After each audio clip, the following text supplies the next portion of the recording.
Alright, just sit back and get ready to have the most fun you ever had with an electronic device.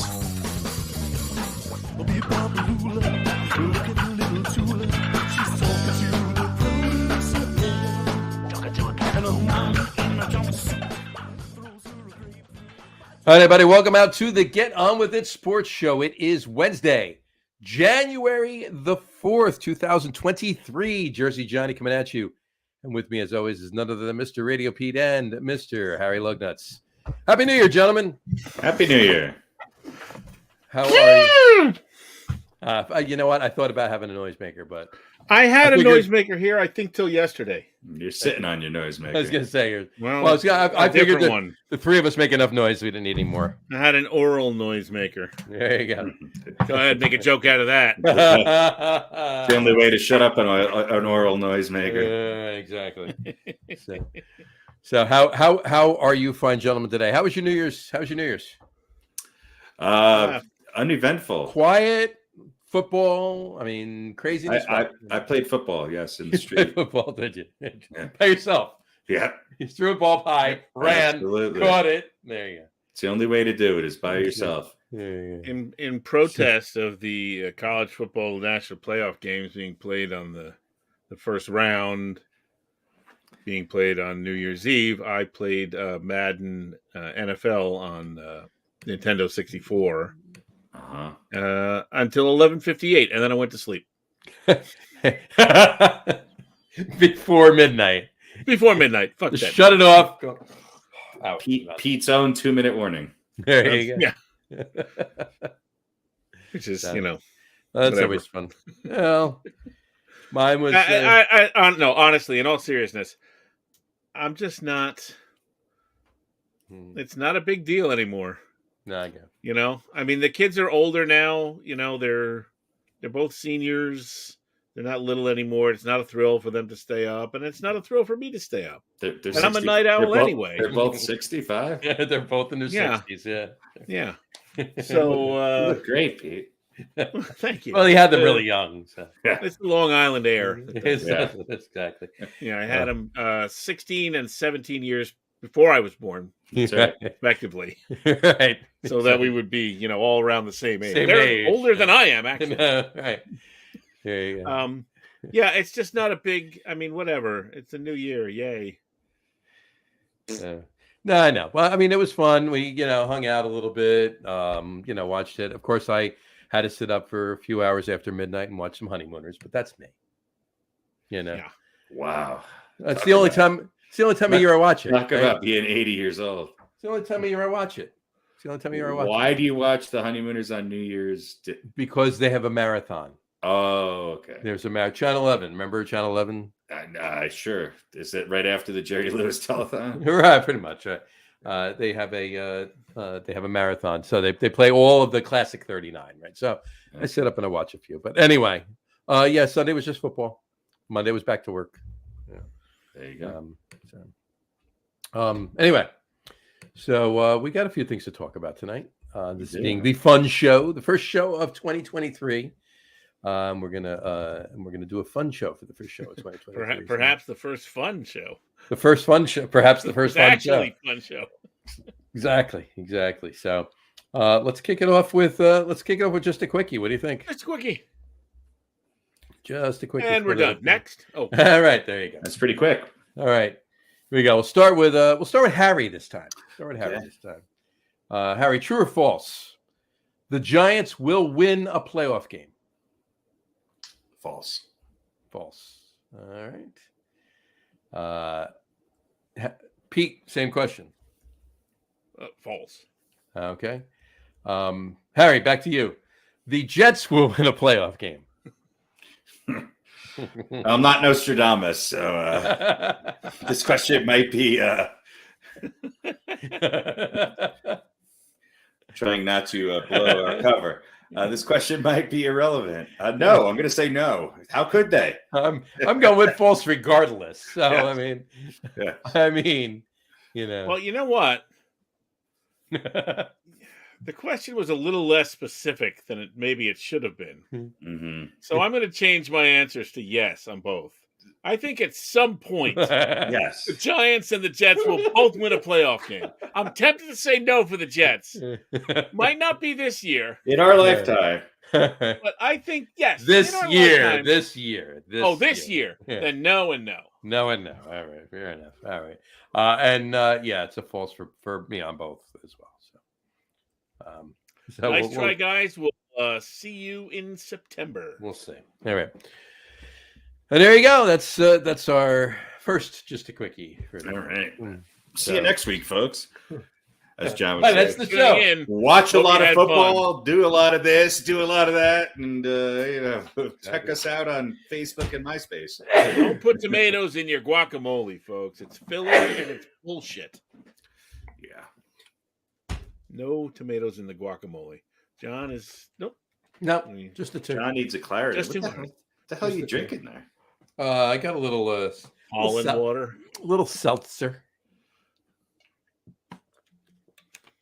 Yeah, it's a bowl and basket, cranberry lime seltzer. Ugh, Jesus. Bowl and basket is What? ShopRite's new in-house brand. What has happened to you? Balls in a basket? Is that what it's called? Bowl and basket. Balls in a basket, but it's strawberry flavor. Balls have been in a basket for years, but bowl and basket. Balls in a basket, strawberry lime seltzer, Hey, cranberry lime seltzer. Say. cranberry lime. For when your balls are in a basket, have some You look- cranberry lime crap. If you There like you your balls flavored, then there's no other way. Flavored balls. Then go to Speaking of flavored balls, Pete, your OnlyFans post last week. Well, we had a lot of dipping chocolate left over. There you and, go. I thought so. I personally love Fondue Friday. Well, I think the temperature gauge is It's going. it's hard to discern what cheese comes from what region. Yeah. And I'm not talking about of the world. Of the world. Of your Oh, we body. know. Yeah, I think that, like I Right. said, the fondue pot is getting on in years, and I think Right. the temperature gauge is starting to go, and there Right. was some scalding. It was a Let's little just put it scalding that way. Yeah, that's it. So we may have to suspend Fondue Fridays for a couple weeks. If you like Well, Mercury air from under. And if you while the you know what, healing- send some extra bucks and just advertise for that, and maybe buy a new fondue pot. Yeah, that's yeah. I You was need to hoping let get it. one- You need to let it cool. I was hoping to get one for Christmas, but the people know what it's used for, and they refuse. They refused. I guess. Yeah, like I'm not buying it. Speaking of bowls in a basket, balls in a bowl. Balls in a bowl. Balls in a bowl. Gotta love that. All right. Hopefully, Actually, there's I'm saving up. I'm viewers saving involved. up for the chocolate fountain. Chocolate fountain. Yeah. Chocolate Yeah. fountain would be nice. That's gonna Yeah. be a nice one. Yeah, that That's may gonna be. the It's next. that's gonna be instant draw too. It's gonna be I mean, you got to save that for like the 4th of July weekend. Well, maybe. Yeah, Yeah, you can, actually, you can that's a preview good it idea. before that. Or Valentine's. Well, yeah, I Day. could. Valentine's Day. Maybe Valentine's Day. It's about the marketing. Valentine's Day and Easter, quite frankly. Brought to you by the Hallmark Channel. Exactly. All right. Shall we move on to our quiz of the night? Let's move on to the Fountain, quiz. Starting All right, Meredith's not the Basket rapid fire Corner. quiz. The Is this regular this quiz. 4 out of 6 quiz? 4 and 2 quiz. The 4 and 2. 4 and 2 quiz. So, All right. tonight's quiz is top New York Giants defensive players from 1980 through 2000. Oh, Harry's definitely going to win this one. There's nothing to win. Top New York Giants defensive players 1980 through 2000. All right. we'll This leave is that up. why I have to cheat on the football picks because Yeah, these yeah. things are always rigged. These are rigged, right? All right. Write these down. I'm going to give you 6. 4 got to stay. 2 got to go. I Write these pretend to down. Write them down. Michael Right, Strahan is out. Oh, Michael Strahan was on our 2000 through 2000. Yeah, he's not on this residents. list. He's not on this All list. right, fine. Well, So here we go. then I speak the truth. Quite frankly, this you could even call this a 1980 through 1990 list, but we're going to go 1980 through 2000. We'll call it. Write these down. Here we go. Lawrence Taylor, LT. Danian. Systems player. There you go. Harry Carson. I like him a lot, actually. Harry Carson. He was all right. A little bit. Carl Banks. LT before LT was LT. Carl Yeah. Banks, another guy that was all right. Carl Banks. Leonard Marshall. Ah, Leonard Marshall. Old Lenny. Old Lenny. Gary Reasons. Gary Reasons. And Jim Burt. Jim Burt. Once again, Lawrence Taylor, JB. Harry Carson, Carl Banks, Leonard Marshall, Gary Reasons, and Jim Burt. If you add George Martin to that list, you got the entire defensive line for the Giants in 1986. So, but yeah, so LT. They're front seven. Front I was seven. going to say all 7 of them. The front seven. That's why the Giants are so good. 7-man front. 7-man Well, line. 2 corners, 2 safeties, When was linebackers. Never heard of This them. is the last time the Giants had a 3-4. That's for sure. This is true. Yeah, this is. Yeah, you're right. You're right on that one. And good old Burt in the middle. All right. Yeah. So, Radio Pete, let us know your thoughts. All right. Well, the cokehead has to stay. That's Taylor. Jim Burt. No, He's he's the nose tackle. No, Not the nose candy. Harry Carson was really, really good. He was the king shit before LT came along, right? Yeah. Yep. I mean, he was the best linebacker the Giants had seen in He's a decades. Hall of Famer, Mm-hmm. Yeah. right? Isn't Carson in the Hall of Fame? He's in Hall of Fame. Mm-hmm. Yeah. So is Banks, right? Banks is not. He's not. Should be. Should be. Yeah, Carl Banks was really, really good too. He was. And Leonard Quite Marshall- frankly, all 6 of these guys are really. I'm really sure good. they were. Jim Burt was white, right? Yeah. Yes. All right, so Very so white. he's out. So he's out. And honestly, not that I could name stats or anything really about any of these guys, but I've heard of Gary Reasons slightly less than the other 4, so he's out too. Sorry, Gary. And I'm sure you were great, but what did he play? Inside linebacker. Interior? Yeah. Inside linebacker. Mhm. So he was pretty close to Whitey Burt, right? Kind of stand behind him. So Yes, him and Carson were close to all of them. Yes. they were right there. They were close. there we to go. Well, I'm just saying, by proximity, he's out by proximity. He's out by. Well, there you go. proximity. Gary Reasons and Jim Burt. Gary Reasons and Jim Burt. Sorry, guys. I think most people would probably pick the same ones you did. I am going, and this makes no sense because Leonard Marshall was a great player. Obviously, I think he's one of the top moments in Giants history when he took out Joe Montana. Mhm. I'm going to keep the linebacking core together. I'm going to keep LT Banks, Harry Carson, and I think the most underrated defensive player in the history of the New York Giants, Gary Reasons. Mhm. Gary Reasons. Gary Reasons was a hell of a linebacker, and he was definitely literally playing in the shadow of 3 of maybe the top 10 linebackers that ever played the game. But he was part of that core, and he also had some incredible plays that were very, very historic and memorable in his time on the Giants, including an incredible goal line fly through the air tackle, and also, you know, the fake punt, which led to a big Giants win. So Oh yeah. I love Leonard Marshall. Jim Burt was kind of annoying. Great player, but kind of fucking annoying. But I'm gonna keep the linebackers together. There you go. I think that's a good way to look at it. So that is. So Radio Pete's going LT, Carson, Banks, and Marshall. And Harry's going LT, Carson, Banks, and Reasons. There you go. Cool. Good job, guys. You can't, I mean, honestly. Both of us are racists. We don't like Jim Burt. Well, Gary Reasons is white too, by the way. Oh, We're it's racist because, you know, It's one of the guys we didn't put on the list was white. yeah, I think so.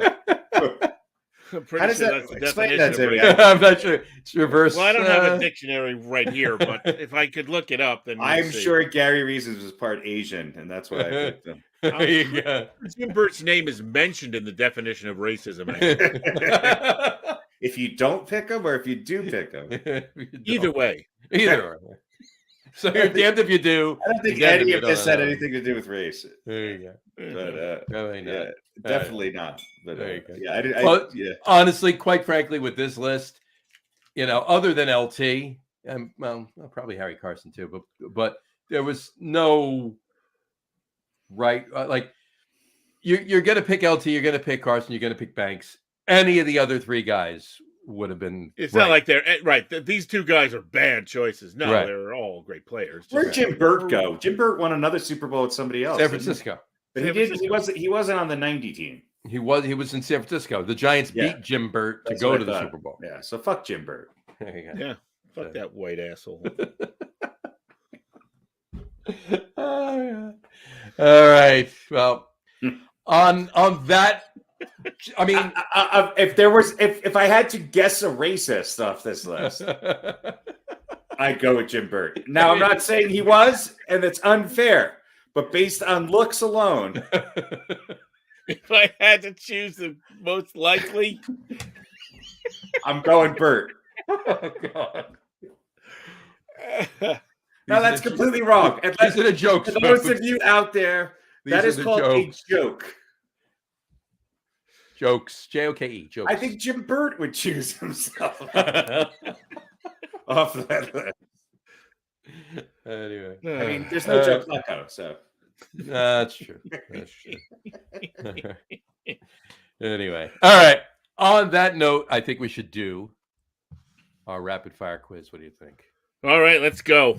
I think it's time for. I think I got 3 last time. What I love about this podcast is it's called Get On With It. Okay.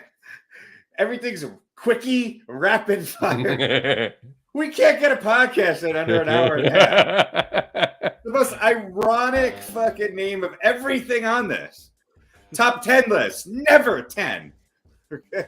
Always 15. Okay. It's just everything is ironic. Well, that's why it's called Get On With It. So. That's right. We can't go fast enough. Can't go. All right. Tonight's rapid fire quiz. Here we go. Last week, Pete came up last week. He was 5-3. I think Pete's winning this week. That's the way 5-3. It's if you let Pete keep score. It's itching that way. All right. Let's kick it off. Here we go. 10-0 if I keep Pete's spreadsheet has some interesting quotations factored in. His algorithms in his spreadsheet formula. The cells are a little interesting. Yeah. Yeah. There are some formulas that are. That's the word I was looking for. Yeah. Not Minnesota. After my name, there's always a -2. No, if Minnesota, then loss. That's right. No matter what happens. That's right. If you It's a pick default. Minnesota, it's a loss.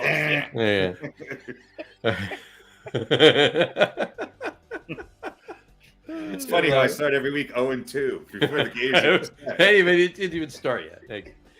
All right, here we go. All right, I think this is Pete's week. I think you're right. I think this is Pete's week. Here we go. All right, Pete, we're going to kick it off with you. Here we go. It's not my week. But... Ready? Here's question number 1 for Pete. Here we go. In what stadium was Super Bowl III held? That was the Super Bowl where the Jets beat the Colts 16-7. Just in case you were wondering. Super Bowl III. In what stadium was it held? I know this. I have no idea.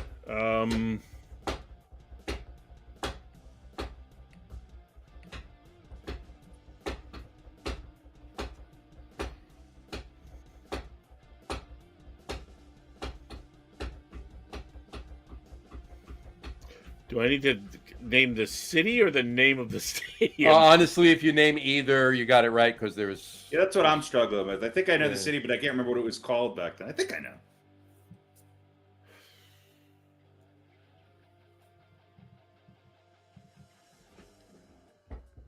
Well, I don't know what they.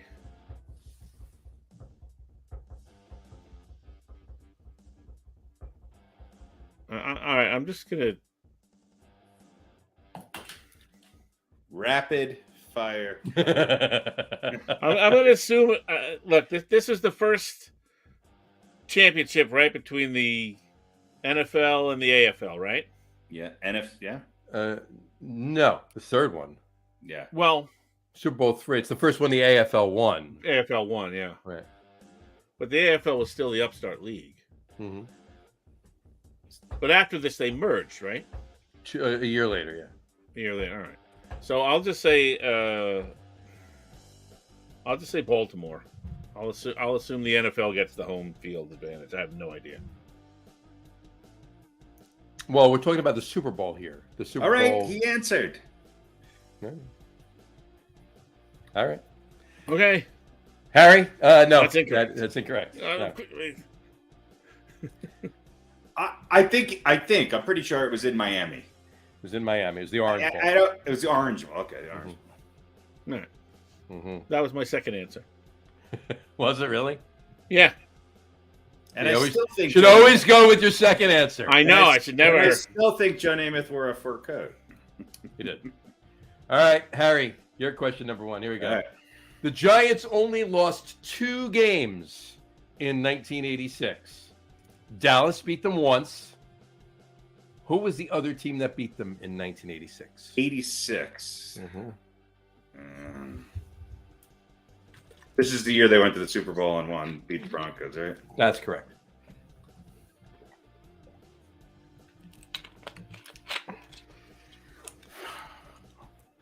I think they won out in their conference or their division. It was a weird team. It was somebody in the West.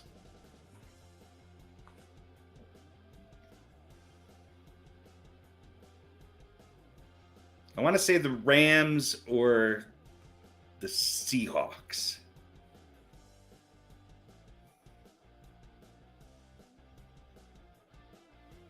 I don't know. Seahawks. Seahawks is correct. You got that one right. The Seattle Seahawks beat them. And the Seattle Seahawks, ironically... You can ask me what I did 2 days ago, and I can't answer that, but I do remember that season was pretty magical. Yeah. Seahawks were actually in the AFC then, too. Oh, were they? Okay. I knew it was a West team, though. You were not beaten by the Seahawks 2 days ago. We know that. Did I not pick the Seahawks? I'm going to be beaten by the Seahawks this week. Yes. Last week, yeah. No, maybe. You might have been. You might have been beaten by the Seahawks. You might have been beaten by the Seahawks. That's right. Really depends. Really depends on whether or not the Jets go to the playoffs. Exactly. All right, here we go. Here we go. Funny how that's all tied together. All right, Pete. Here we go. Back to you. All right, here we go. Question number 2 for Pete. Here we go. Who was the place kicker for the Jets in Super Bowl 3? Kicked 3 field goals for the Jets. Ooh.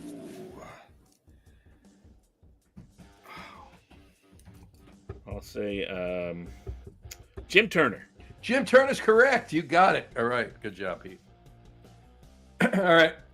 Harry, to you. Hmm? Who was the Giants' place kicker in 1986?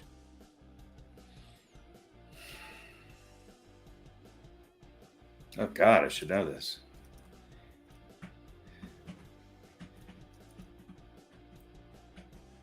Matt Barr? No, never mind. That was 90. Matt Barr would be wrong. Yeah. So, Pete, for the steal? Good.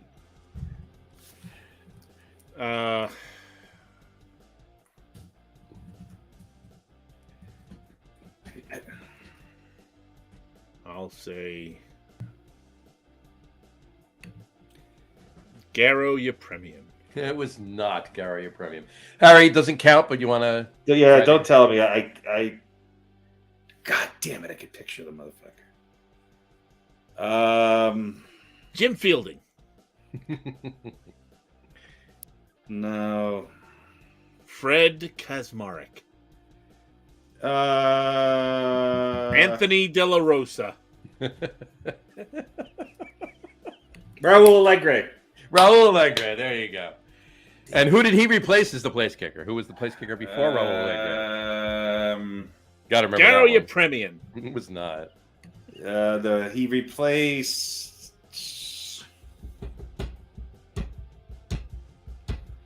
Who was the kicker? Before Raul Allegre? For the Gary Giants? Reasons. It was not. No. I don't remember. Ali Haji Sheikh. Ali Haji Sheikh. Wow. Ali Haji Sheikh. But he wasn't on the team that year. He was the year before. No, it was the year before. He was before. Yeah. Yeah. So, all right. So there you go. All right. Nobody got that one. Pete, back to you. Question number 3. Here we go. Who scored the only touchdown for the Jets in Super Bowl III? Ooh, that's a good one. I'll say. Oh my God. I'll say Matt Snell. Matt Snell's correct. There you go. You know your Super Bowl III history, except for the stadium it was played in. Yes. All right. There we go. All right, Harry, your third question. Here you go. Who scored the Giants' first ever touchdown in a Super Bowl, which was obviously Super Bowl 21? That was the Giants' first ever touchdown in the Super Bowl, Super Bowl 21? Super Bowl 21 was the first time they played in a Super Bowl. So basically, who scored the first touchdown in Super Bowl 21? But who scored the Giants' first ever touchdown in a Super Bowl in Super Bowl 21? Say both ways, same answer. So, What year was this? 1986. Well, 87, technically. January 87.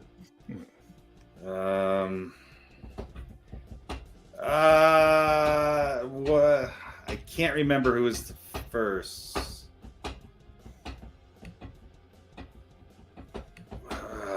Fuck. Yeah.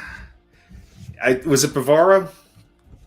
It was not Mark Bavaro. RadioPete for the steal.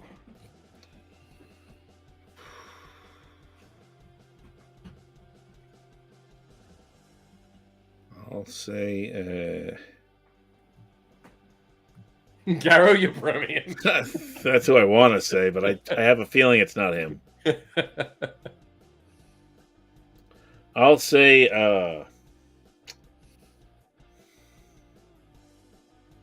Phil McConkey. Good guess. Wrong, but good guess. Harry, you want to take another stab at it for the same as before, not for points? Bavaro did score a touchdown. Bavaro scored a touchdown. McConkey scored a touchdown. McConkey scored a touchdown. It was who scored the first touchdown in Super Bowl 21? It was the other tight end for the Giants. By the name of Zeke Mowatt. Zeke Mowatt. Zeke Mowatt. There you go. There you go. And Otis Anderson scored a touchdown too, didn't he, in that game? No. Yes, Otis Anderson scored a touchdown. Those were the touchdowns. And and Joe Morris scored one too. Little Train Joe Morris. Mm-hmm. Morris did score one in them? I believe he did. He might not. He might have been the only one that didn't. I think he did. I don't think he did. No, because they had 39, 1, 2, 3, 4. They only had 4 touchdowns. You're right. Yeah. For Bavaro, because there was. So it was Mowatt, Bavaro, McConkey, and Otis Anderson. Mm-hmm. I forgot about Zeke Mowatt. I thought it was Bavaro. For some reason, I thought Bavaro was the first one. Yeah, Zeke Mowatt was the first. All right. Zeke Mowatt. He was 87 in Super Bowl 21. He was. Damn it. Born in 1899. It's very. Zeke Mowatt. One of the best names ever. Zeke Mowatt. Zeke Mowatt. All right. Pete, this is, we're all tied up right now. Here we go. Pete, your fourth question. Here we go. Which Hall of Fame wide receiver wore number 13 for the Jets?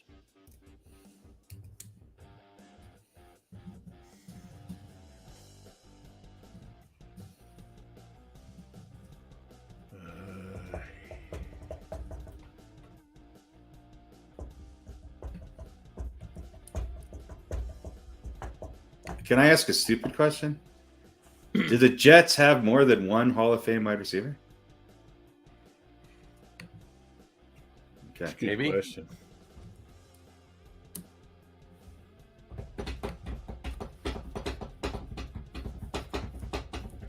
Maybe they do.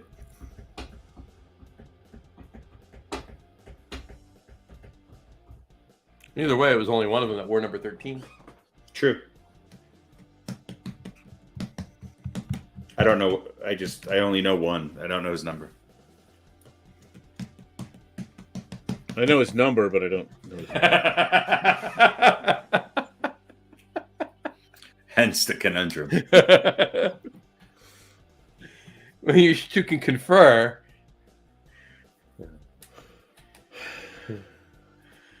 Yeah, I can't for the life of me think of it.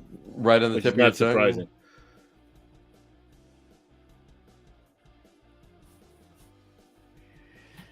Yeah, I'll say Wesley Walker. Okay, that would be incorrect. Harry, for Yeah. the steal. Don Maynard? That would be correct. That's Don it. Maynard.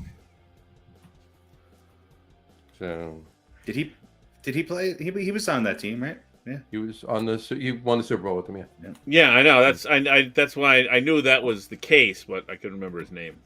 But I didn't want to say, "Oh, he was on the Super Bowl team," just in case Harry had the wrong name. Perhaps had it wrong.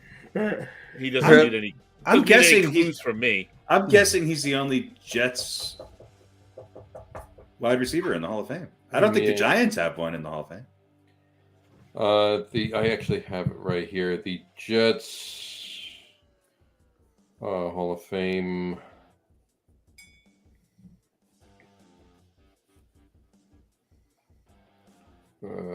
Definitely is not Jim Burt. Now, Don Maynard was white. Yeah. He was not a nose tackle, though. No. They didn't have nose tackles back then, did they? Weren't they called nose I feel like a nose tackle is like shoulder pads on women's, sportswear or business suits. I feel like it was an 80s thing. Jets. Where the hell is it? I'll have to find it later. We'll touch base next week. We'll touch base next week on it. All right. Anyway. Actually, we'll do that. We'll do that. That's a good idea. All right. Harry. Yes. Question number 4 for you. Here we go. God. Yeah. What Giants backup quarterback rushed for a first down on a fake punt in Super Bowl 21? Super Bowl 21 was 87? Mm-hmm.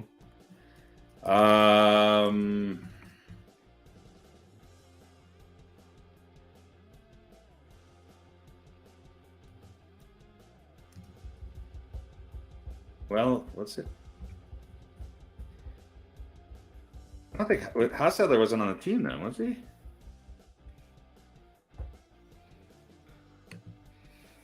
I have no idea.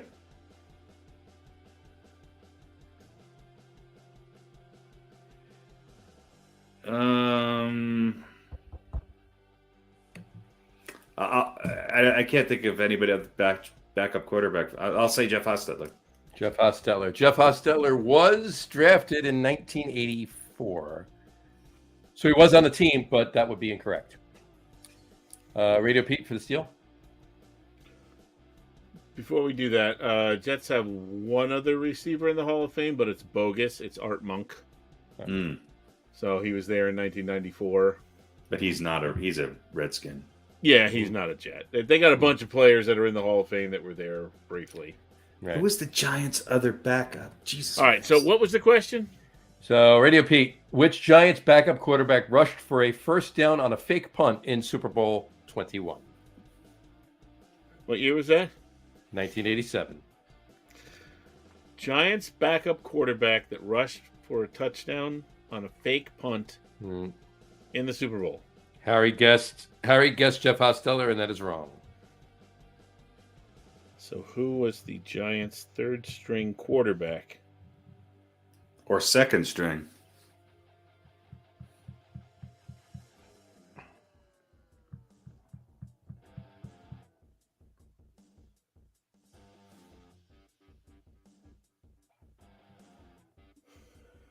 I'll say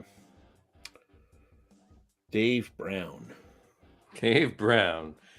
Dave Brown would be incorrect as well. Go ahead, Harry. You figured it out. Now Harry knows who it is. Jeff Rutledge. Jeff Rutledge was correct.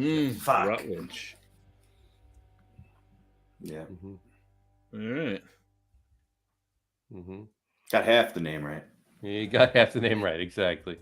All right, back to Pete. Pete, your fifth question. Here we go. Which running back did the Jets take with the second overall pick in the 1990 NFL draft? Now, it's just not a random thing. It's the second overall pick. So which running back did the Jets take with the second overall pick in the 1990 NFL draft?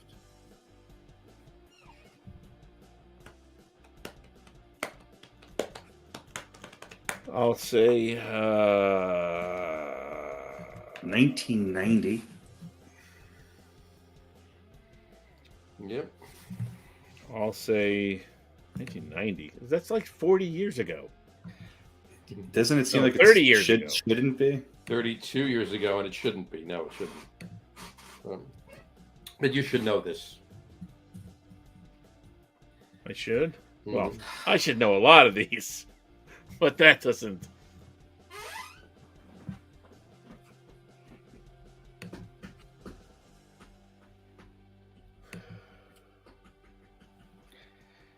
Is it my guy?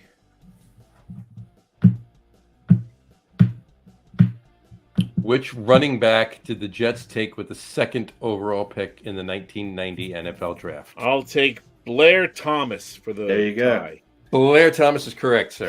Penn State, right? Penn State. Very good. You know how that worked out for them. Yeah, well, on that note, the Jets took Blair Thomas with the second overall pick. The third overall pick was Cortez Kennedy, who's in the Hall of Fame. Yeah, he's The pretty good. Fifth overall pick was Junior Seau. Yeah. The 17th overall pick was a running back by the name of Emmitt Smith. Who was the first overall pick that year? Jeff George. So you see, the Jets could have done worse. They could have picked one other guy higher. You know what? Jeff George had a better career than Blair Thomas did. He did. He did. Jeff Thomas did. Jeff so George that did would have have a been better better. That would have been a better pick. There you All right. go. All right. Good one. All right. Harry, your turn. Your question number 5. Here we go. Where are we? Here we go. Which quarterback in Giants history holds the record for most career rushing yards over his whole career?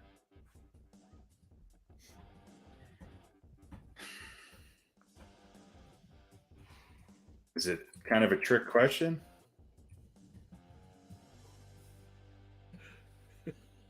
Yes. Just with the Giants? Just with the Giants. Just Giants quarterback in history over his entire career has the most rushing yards as a Giants quarterback. I mean, I know it's I think it's probably Daniel Jones. That would be correct. It's Daniel Jones, yes. I agree. It's Daniel Jones. For the steal. There you go. All right. Because Phil Simms had like 12 career rushing yards. I can tell you right now, actually, I have it right here. And Right Tarkenton probably had more overall, but not with the Giants. Fran Tarkenton had 1,100 rushing yards with the Giants. Right. So that's close. 1,126. He actually had 1,400, but 300 of them were going backwards. 2,800 total rushing yards ran. But positive rushing yards, 11. Yeah. Oh, Fran Tarkenton on some plays had 100 yards on one play, but only it was 10 yards. Yeah. That guy anyway. could not make up his mind. Fran Tarkenton had 1,126 rushing yards with the Giants. Daniel Jones right now has 1,600, something like that. 1,617 rushing yards.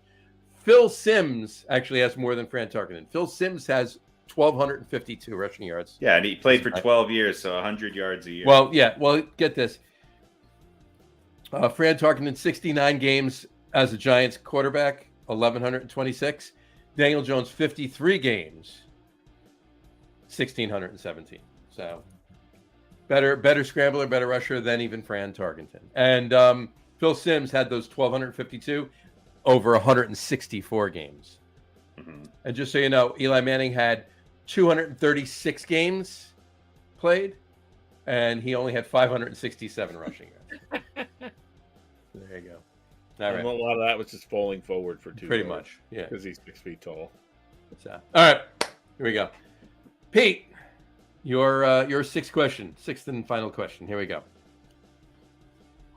What Hall of Famer did the Jets pass on to take tight end Kyle Brady in the 1995 NFL Draft?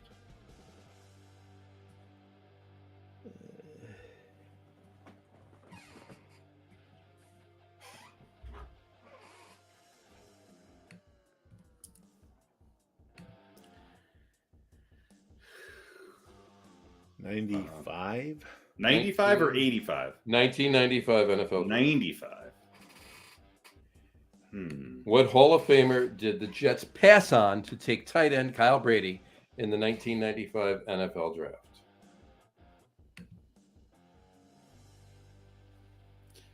'95. He went 3 picks later, by the way. Jets picked at number 9, picked Kyle Brady. 3 picks later, this gentleman was picked.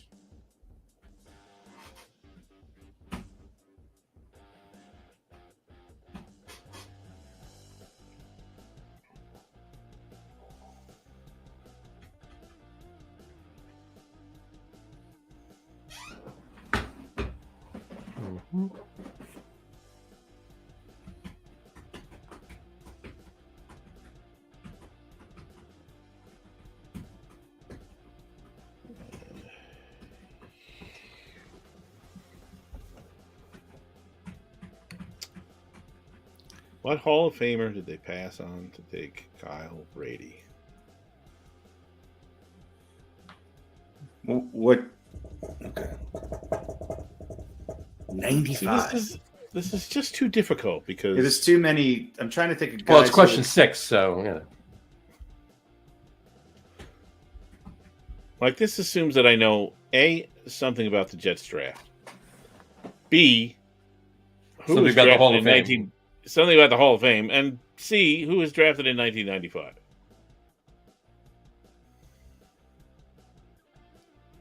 I'll say no idea. Jesse Tuggle. Jesse Tuggle's in the Hall of Fame? I don't know. 1995? Mm-hmm.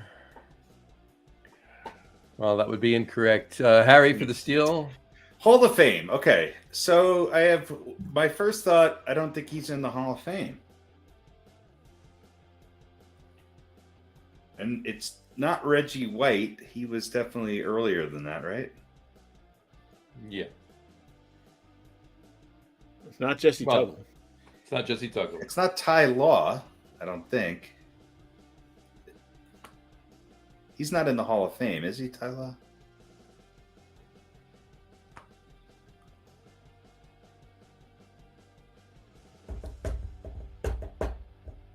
He did play for the Jets. Yeah. Was he drafted by the Jets or was he drafted by the Patriots? I think he played for the Jets later.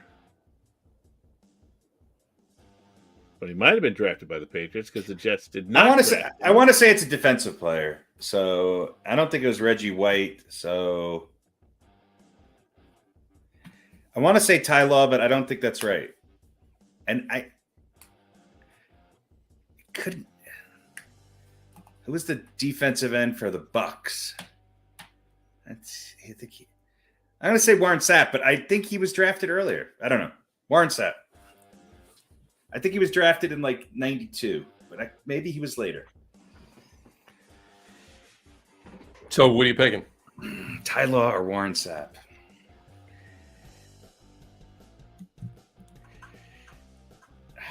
I don't know if Ty Law's in the Hall of Fame. I think it's Sapp. I think you should pick Sapp. I think that's right. Sapp. Let's go with Sapp. I don't know. Sure you don't want to go with Ty Law? Is Ty Law the right answer? Fuck. It's Warren Sapp. It is Warren Sapp. It is Warren Sapp. I thought he was. As soon as he said his name, I knew it was right. I thought Warren Sapp was a lot earlier than that. Oh. Was Ty Law that year? Maybe as well. I want to say Ty Law was around that time. Ty Law was drafted maybe 1, 2, 3, 4, 97. 5, 6, 7, 8, 9, 10 places after Warren Sapp, and he is indeed in the Hall of Fame, sir. All right. So technically, because I was reading this, technically, if you said Ty Law, It would have been correct. it would have been correct because the Jets passed on Ty Law to take him too. So either of those, Yeah, and I couldn't remember if would have been correct. Because the Jets, a lot of times in the mid '90s, had multiple first-round draft picks. So I couldn't remember if Ty Law was maybe picked by the Jets. Well, the Jets technically the Jets passed on after Warren Sapp was picked. The Jets again passed on Ty Law and picked defensive end Hugh Douglas. Douglas had a pretty good career. He had a decent career. Not quite as good as Ty Law's, but he had a decent career.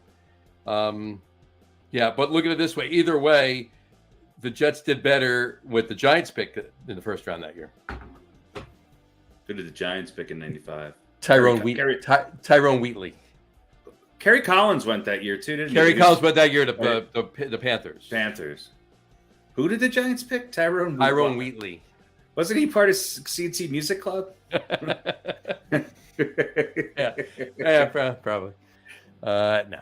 Yeah, Tyrone Wheatley. That's way worse than Blair Thomas. Yeah, Blair Thomas was a better Who pick. did Tyrone Wheatley play for in college? Georgia? Tyrone Wheatley played for Michigan. Michigan. So, anyway. Well, there you go. Rashad Salam was picked in that draft. See you, Buffs. Had a rough life for Rashad Salam. Yeah. So he was kind of a bust in the NFL. Heisman Trophy winner, right, Rashad Salam? Yeah. Didn't he get hurt like every year for his first? Yeah, and then I think didn't he die, Rashad Salam, by suicide or something like that? Or, I don't know. I'm not sure. Whatchamacallit? Yeah. Steve McNair was picked in that draft too. Tony Baselli was picked number 2 overall in that draft. He's in the Hall of Fame. Kerry Collins again, Kevin Carter. So that was a good draft, 95, except for the Giants and the Jets. So anyway. So yeah, honestly, either of those would have been correct. So Warren Sapp was the first one. It was only a couple picks after Kyle Brady, so that was the one we were looking for. But if you said Ty Law, that wasn't wrong, so you would have been correct with that. Either or would have been right. Yeah, so Rashad Salam died in 2016. Mm-hmm. And it was confirmed that it was suicide. Yeah. Sucks. Sad. Yeah. He died in a park in Boulder. So yeah, sad. I mean, he's such a great player and such a class act when he was in college here. He was kind of a legend here, and he's on those teams with what's his name, who went to play for the Steelers, and it's kind of the last great years of the University of Colorado football team. And Troy Polamalu? No, not Troy Polamalu. Slash. What's his name? No, the quarterback. Cordell Stewart. Cordell Stewart, yeah. That's right. All right, Harry, your 6th and final question. Oh, God, I thought we were done. Which Giant holds the record for most career rushing touchdowns?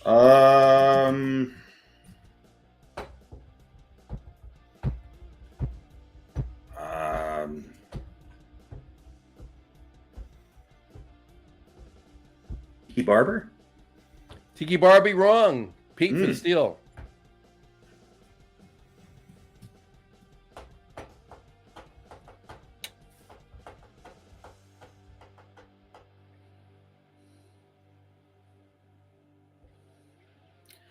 Oh,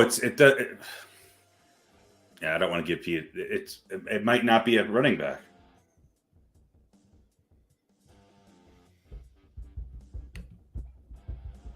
Oh, that helps. Oh, you're talking about Jesse Tuggle. Imagine if it was. I got to come up with a Jesse Tuggle question. Really quick. The most rushing touchdowns. Well, if it's not a running back, I don't know who to. Maybe it is a running back. I'm just trying to think of who. Who are the Thunder and Lightning, but not Ron Dane? Who is the other guy? Oh, yeah. Brandon Jacobs? Yeah, there Brandon you go. Jacobs is correct. Yeah. He had more touchdowns than Tiki Barber? Yep. Tiki Barber Wow. Tiki Barber had more touchdowns than him. He had more rushing touchdowns than Tiki Barber. Tiki Barber caught a lot of passes too for touchdowns.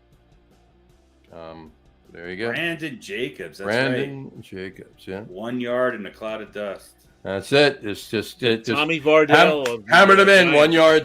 Done. Because I think rushing. So Tiki Barber was second, or was Rodney Hampton second? Tiki Barber's second. Joe Morris is right there too, right? Brandon Jacobs had 60 touchdowns, 60 rushing touchdowns. Tiki Barber had 55. Rodney Hampton had 49. Joe Morris had 48. And to round up your top five, Alex Webster had 39. Alex Webster. Yeah, but yeah, Brandon Jacobs had the most. Brandon Jacobs. Wow, that was a tough one. There you go. Pete got it though. You got it. Good job. Yeah, it's all about they're on the 1 yard line. I forgot about Jacobs. Give it to the gigantic. I just guy. thought it was Tiki because yeah. There you go. So it got even closer this week. Harry, 1, 2, 3, 4, 5. Pete, 1, 2, 3, 4. You only lost by 1. You're up to 4. So you're due. January 2024. I'm going to smoke your ass. There you go. All right. Well, there you go. All right. There's been wars that have had more rapid fire than that quiz today, but I think you're right. Uh, So it's fun though. It's fun. It's all good. All right. Brandon Jacobs. Brandon Jacobs. There you go. That's going to keep you up tonight. I should have known that. All right. That brings us to this week's. Got to scroll back up for it. This week's top 10 list. Top 10. We've been doing. Thank God it's not sports. There you go. We've been doing. Decades of TV sitcoms. So we're up to top 10 obscure New York Giants tight ends who caught the first touchdown. Top 10 appearances that appeared in TV sitcoms in the 2000s. In 2000 TV sitcom appearances by New York Giants. There you go. So top 10 sitcoms from the 2000s. Top 10 TV sitcoms from the 2000s. There we go. All right. So, of course, we have 15, but we actually have 1 through 10 because there's ties. So we didn't actually go over. Our top 10 list is like the NHL playoffs. Everybody gets it. Everybody gets it. There you go. All right. So we're going to kick it off with number 10 is Malcolm in the Middle. Malcolm in the Middle. Jump in. I'm going to read these off. Jump in if you want to talk about the show at all as I read. Great show. Bryan Cranston, Jason Kaczmarek. Shot weird. It was. I think it's very underrated. Very underrated. I mean, it was a family show, but it was damn funny. There you go. Time number 10, Malcolm in the Middle. Tie for number 9. We got a 3-way tie for number 9. 3-way tie for last. 3-way tie for number 9. Here we go. First one is Broad City. Watch it. It's fantastic. It's no longer on, but you can find it, and maybe the best sitcom series in the last 6 years. I would say without a doubt. There you go. All right. Number 9, tied for number 9, Broad City. Also tied for number 9, Still Standing. Pete. Who's in this? John Lithgow? No, it's Mark Addy at his sort of his. Is this a British sitcom? No. Okay. Mark Addy and Jamie Gertz. Jamie Gertz was in it. Yeah. His wife. It was basically probably his stand-up act, basically. Yeah. As a TV show, yeah. Yeah, dysfunctional parents raising 3 kids. He's a slob. She's very organized and rigid. And, so hot wife, ugly guy. It doesn't sound like any other sitcom. No, it's absolutely formulaic, but he's great and very relatable. And nice. Jamie Gertz. Who didn't have a crush on Jamie Gertz from the Lost Boys? Right. And this I mean, we're she's talking older and a mom in this, but still looking pretty good. Yep. Jamie Gertz, number Jamie 9, Gertz. but the number 1 MILF sitcom MILF of the 2000s. There you go. Number 9 sitcom. Number 9 sitcom MILF of the That's 2000s. right. There That's you go. right. And also tied for number 9 is My Name is Earl. My Name is Earl. What's her face was in this too? What's her name? Bryan Cranston. Brian Cranston. No. What was her name? Yeah, I know who you're talking about. She was in. Give me a hint. I know I watched this twice. She was in Joe Dirt. What the hell's her name? Oh, she's in the new one with the woman from the West Wing. I'll think of it.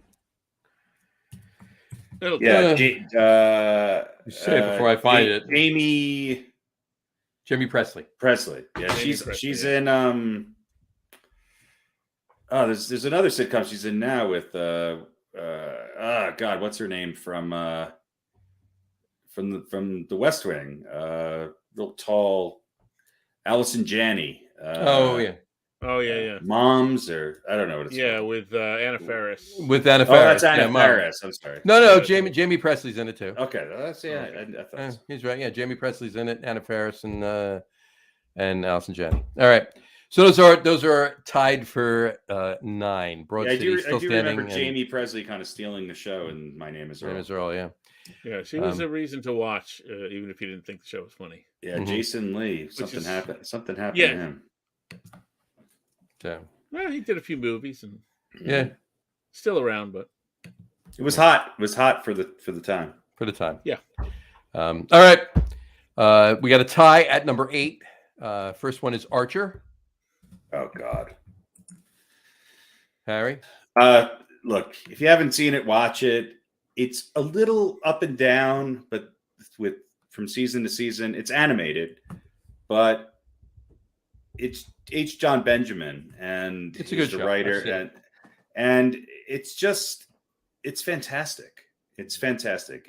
It is quite possibly, it's funny. It's funny, and it definitely is out there. Mm-hmm. So just give it a watch. I'm not even going to do it justice by trying to explain. Right. It's really, really, really funny. There you go. I think I have to watch a bunch of this because I watched Bob's Burgers first.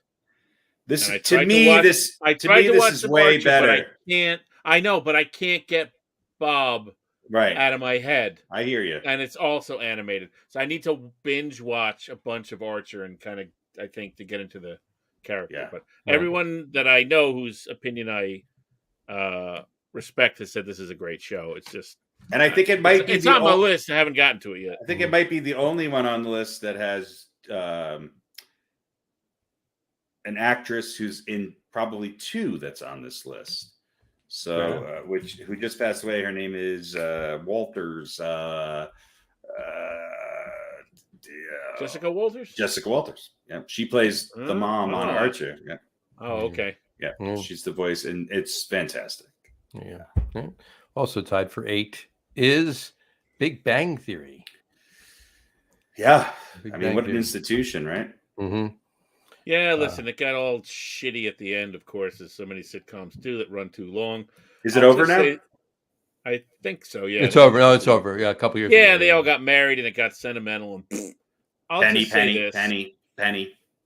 I'll just say this. It was hilarious in the beginning, and Kaylee Cuoco. Mm-hmm. And I know she's weird and had whatever goes on in her personal life and all that, but she's reason enough to watch the show.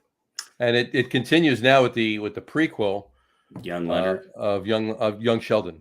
Oh yeah, which will whoever plays Leonard is a fantastic actor, and I mean he's also, I think, was like 15 years older than the rest of them. The guy looks 20 years younger than he is. I can't remember his name right now. Mm-hmm. Jim Parsons. Sheldon. Yeah, Jim Parsons. Jim Parsons. Yeah. Oh yeah, he's won multiple Emmys. He's the star of the show. Come on. Yeah. There you go. Yes. All right, so both tied for 8 is Archer and Big Bang Theory. All right, we'll move on to number 7. Number 7 is certainly, and I'll announce that was my favorite of these, and it made number 7, and that would be Family Guy. Family Guy. Just like Seth MacFarlane's a genius. I think it's hysterical.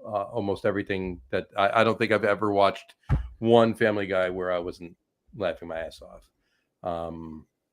And it's relatable to like a lot of things, even like, you know, our ages and stuff, because he's of that genre, and anything that he like throws back to is pretty and maybe the only one on here with a spinoff.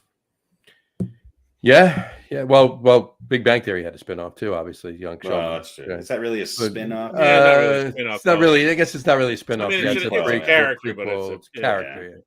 But Family Guy has a couple of well, as a spinoff of the Cleveland Show, right? And which I like. Right.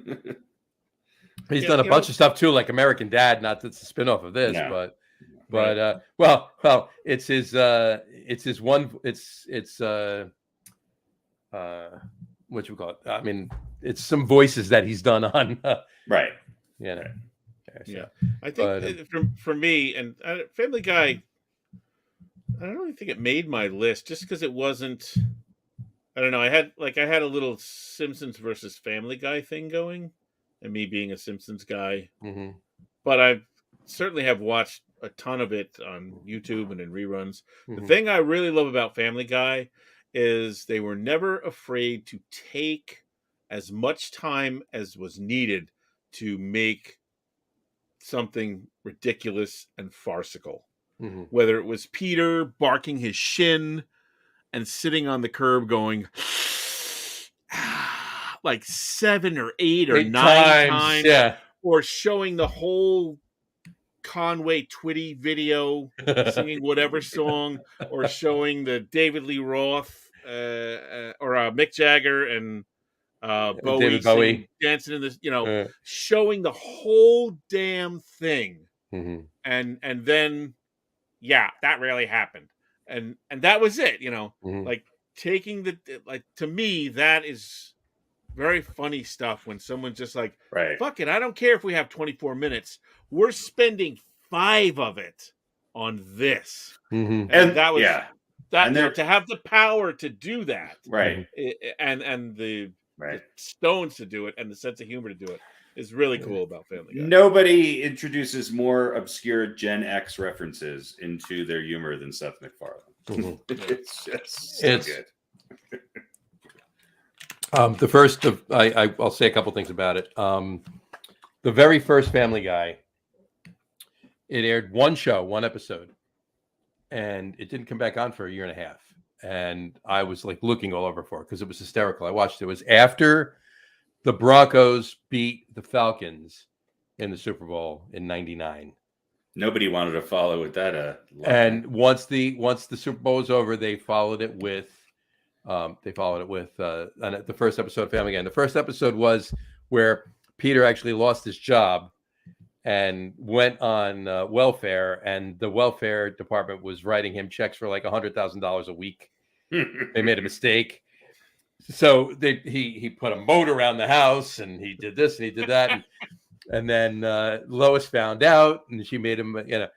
Brian found out first, the dog, of course, and then so Brian took a rolled up newspaper and was hitting Peter on the nose, saying no, just hysterical. But then Lois found out, made him give him the money back. So he decided, instead of giving the money back to welfare, he was just going to take it all and fly a blimp over the Super Bowl and drop it all onto the Super Bowl. And then they, of course, he's in court afterwards, and the judge is going to arrest him, and the judge sentences him to time in jail, and everybody's like in the court, oh no. And then the Hawaiian Punch jug breaks through the wall and says, oh yeah. It was just, it's just so stupid. Like I said, Gen so X stupid. Yeah, but it's just so stupid, but it's hysterical. Yeah. So that was the first. Should have been Kool-Aid. Yeah. But yeah, Hawaiian Punch is even more obscure. But anyway, but yeah, and then he and all the episodes he did, but they're just hysterical. But the one thing they did is they did remakes of Star Wars. Yeah. And which they then referenced in other shows. Oh yeah, and then they like the first one they did, they called Blue Harvest, which I think was the original working title of the original Star Wars. But apparently George Lucas is a big fan of Family Guy, so he actually got involved with them.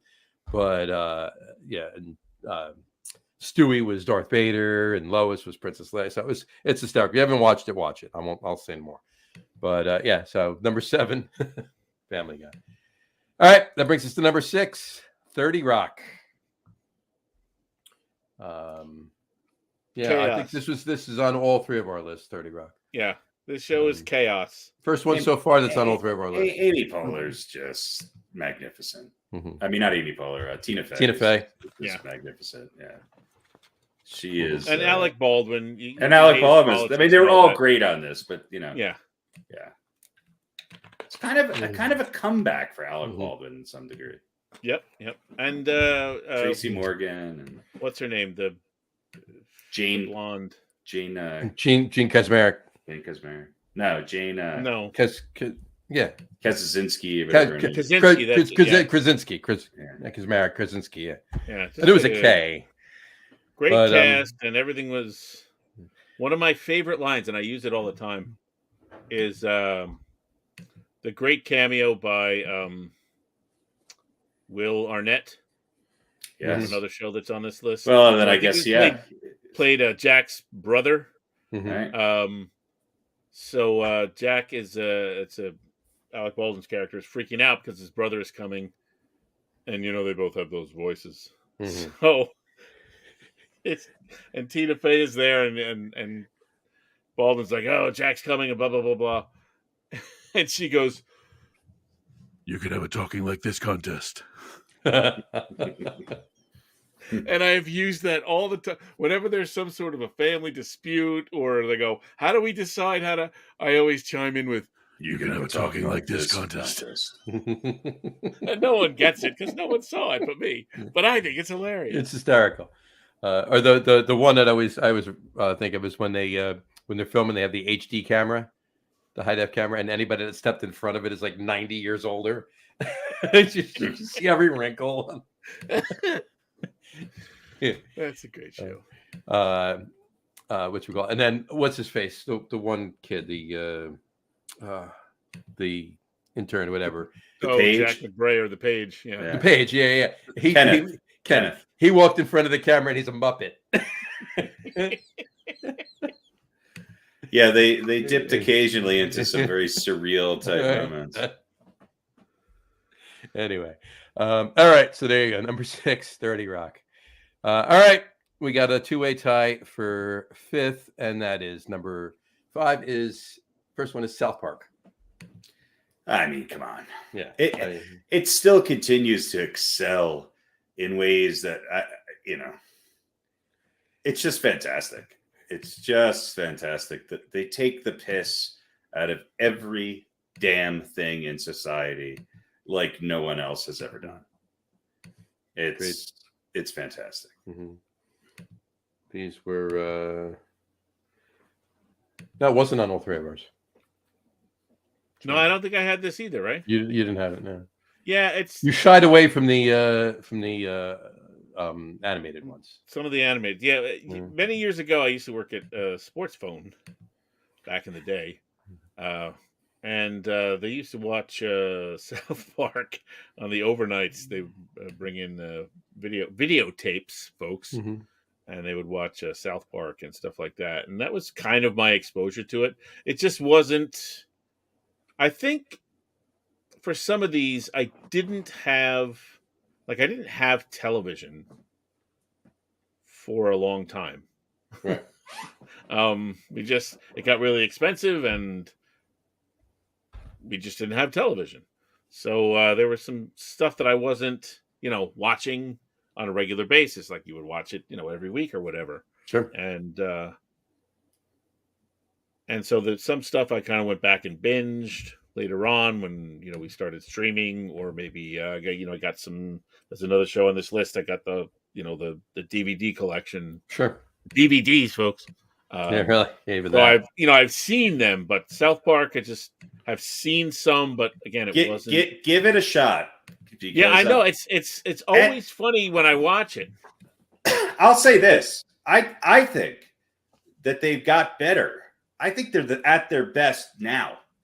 I think that during the right after the election in what was that 2020, and then into the pandemic, they were absolutely phenomenal.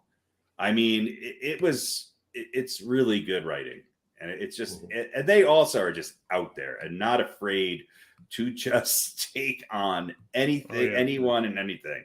There you go. All right. Tied for number 5, South Park. Also tied for number 5, Flight of the Conchords. Flight of the Conchords. I like the show. I think it was. It's an alt comedy. It's definitely more, of a niche. It's kind of more of like a critic's choice. Right. It wasn't on very long, but it was very good. It was very. I don't even know how to describe it. I don't want to say surreal, but it was. It certainly was a more slower moving, almost like mockumentary style type of show. Right. And, yeah, it wasn't your typical American style humor. No. Very dry. Very British almost. Yeah, very British, right? From Australia. Kind of like a new take on the young ones almost. Yeah. Right. Fair enough. And it was kind of subtle and but really good. Your face. Yeah. Really good. Yeah. So, and kind of autobiographical. In a sense, right? And sort of, two guys that were relatively unknown at the time, for them to get a shot. And, when things like this get picked up and introduced to the American public, they don't always take off. So it was good that this did. Yeah. And then, what was it, 2 years, I think, right? It was just 2 years. A couple of years, yeah. 2 or 3, yeah. And then they decided to end it. They were like, that's the way to do it. I think we're done with it. So that's the way to do it. But yeah, they didn't drag it out. And although one more thing about South Park that I will say is that they've been on for 25 years now.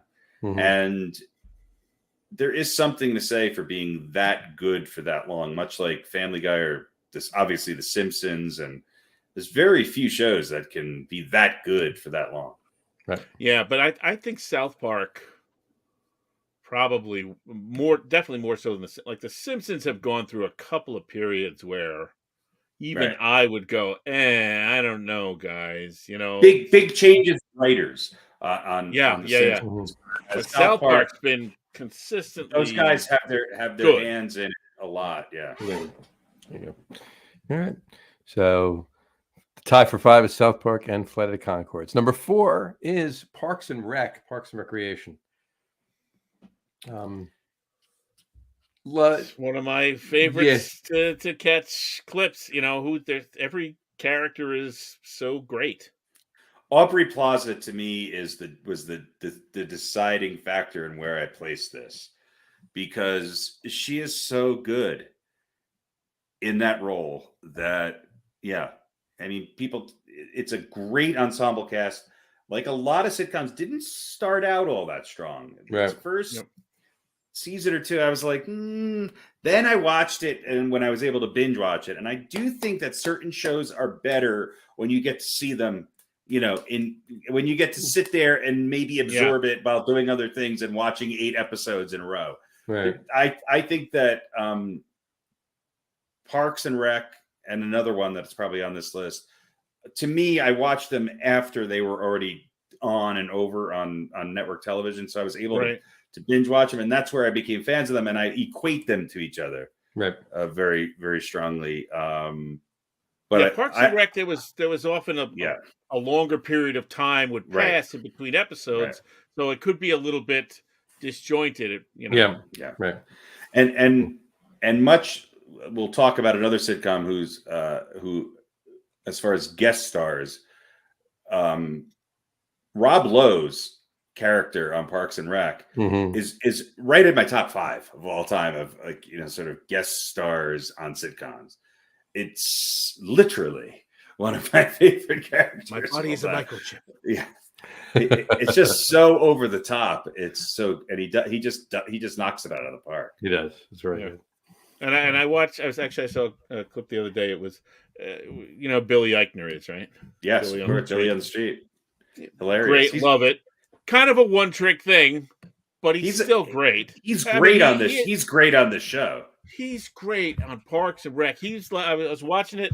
It was like he was the one character that didn't necessarily intimidate Donna, right? Donna was nobody fucked with Donna. Stoic, yeah.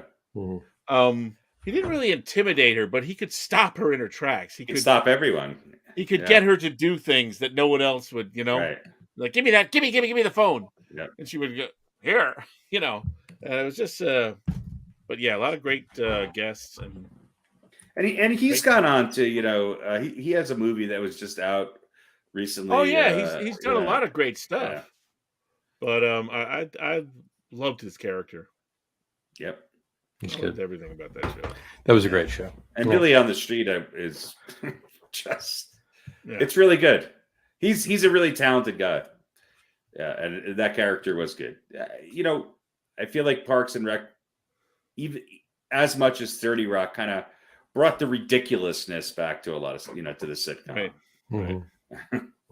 Yeah, and I mean, it was a rip on government, right? Oh, without a doubt. And so many catchphrases, treat yourself and, yeah, it's just. Yeah.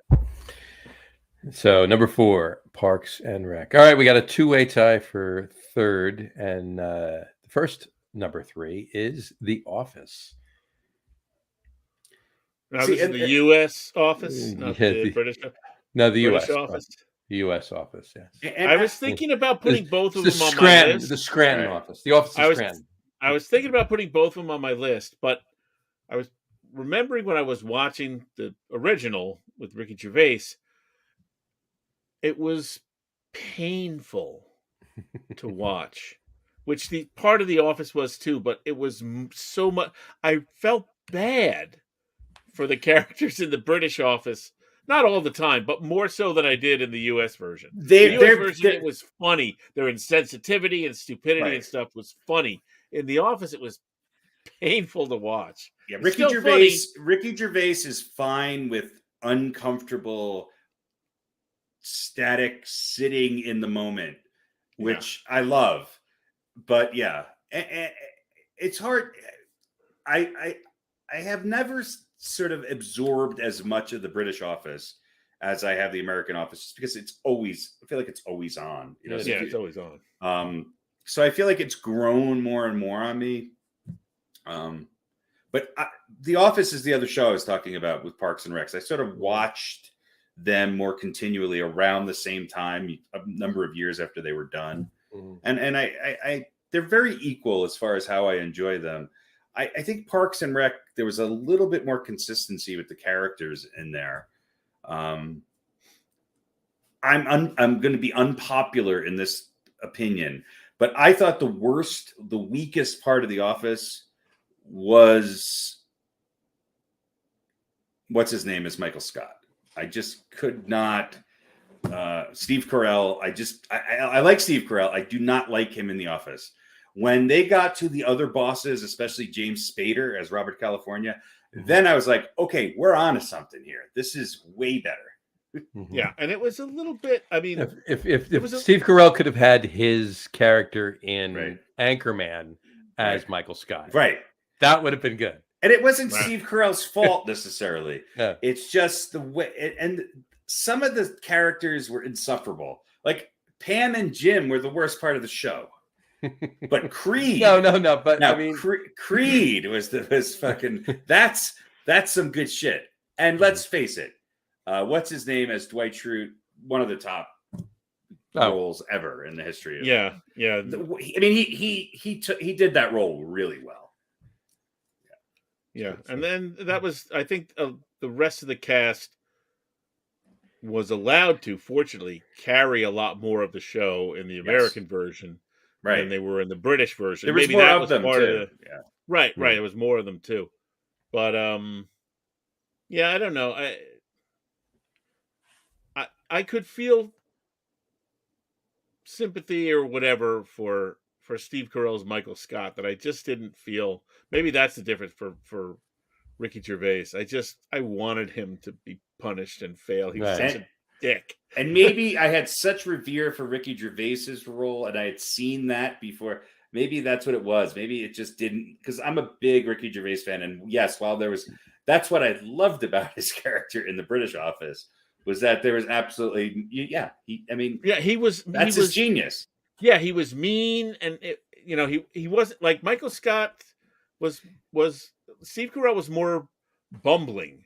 He was thoughtless and insensitive, but at heart, he was kind of a good person. Ricky Gervais was not a good person at heart. No, he was just an asshole, and it was a matter of like, will he go far enough to finally cross the line and get shit canned? And that's what made it painful to watch.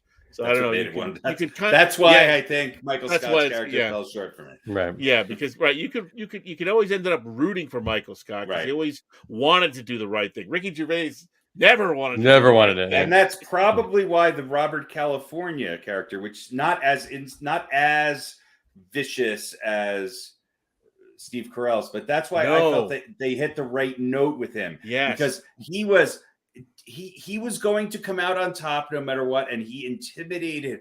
He was so weird and so intimidating and so manipulative. Absolutely, he didn't have to be mean because he could push everybody's buttons. And I think the best episode is when they're interviewing for the new boss. And they have James Spader and they have Ray Romano. Ray Romano opens up his briefcase and starts eating a sandwich during the interview. And he did it so well. I mean, his cameo in that episode, absolutely fantastic. Yeah. All right. So that's our first tie for number 3, The Office. Our second tie for number 3 is It's Always Sunny in Philadelphia. I mean, you got to look at this pre and post Danny DeVito. Mm-hmm. Yeah, it's like 2 different shows. Yeah. I would say that this is maybe the most off the wall comedy to make it onto what I call mainstream television. Yeah, it came to network, whatever. But again, sort of like no one's really likable, but there's enough incompetence in all of them that you start to root for them in a weird way. Yeah, none of them are really good people. No, they're horrible. You know, it's the Seinfeld formula on steroids. But they don't benefit. Very much. No, they're always from being Machiavellian. They're always failing. They're bad at it. Never getting at it. They're never getting they're ahead. bad at it. So you do kind of feel for them. Yeah. And there's not a matinee star or anything on the show. And I'd like to think that almost all of them, with obviously the exception of Danny DeVito, were kind of lesser known going into this, you know? And what I also like about it is that the actors were also the creators. You know, this was their show. Yeah. And there's a weird genius to this show that is hard to describe. And there's an uncomfortable to this show, and also at times a unease. And being the weirdo that I am, I enjoy all of those. There you go.